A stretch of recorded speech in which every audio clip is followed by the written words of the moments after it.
ทีมงานลาปุ๋ยสายเหนือเกี่ยมเฮ็ดอาหารแดงขาเป็ดว่าซั่นเฮ็ดแป้งกินกับพวกสุดหล่อแม่เป็ดอำเภอลกคอปาดคอจากว่าอยู่กับพวกสุดหล่อแม่นั่นมื้อนี้ก็พวกครัวสุดหล่อแล้วอีกกำลังปาดเลือด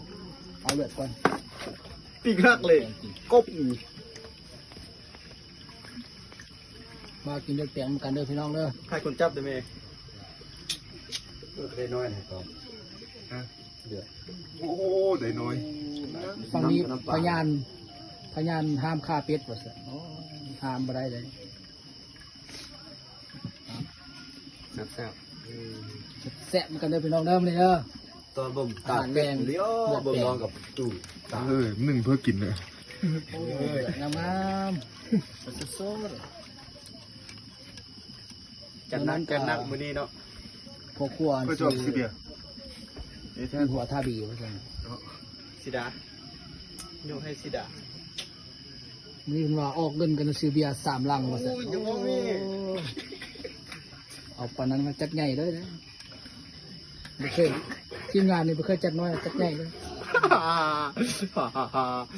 เรียบอันนึงเศร้าเด้อคงว่าสมแจ้งกันสิ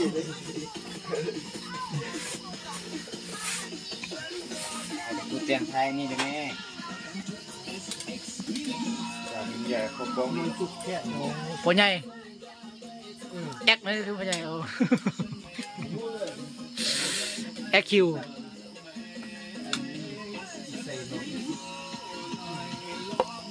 เอาเด้อพี่น้องเด้อมากินเลือดแปลงน้ำเดียวเด้อกินเลือดคนเด้อเลือดแปลงเสียงขวางแล้วนี่คนละถูกไอ้นุ่มมันนี่ไอ้นุ่มสตรีมสวยแจ้งเด้อนี่มีแปลงร่างมันแจ้งเลือดแปลงกินมาเด้อแซ่บเด้อ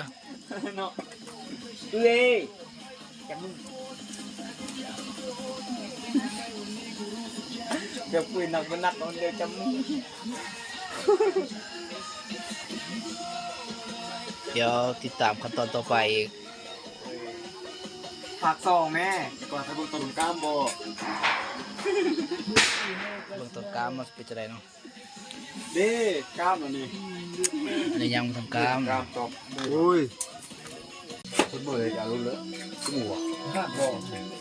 จุ๊บหลังจากพายุมันเข้า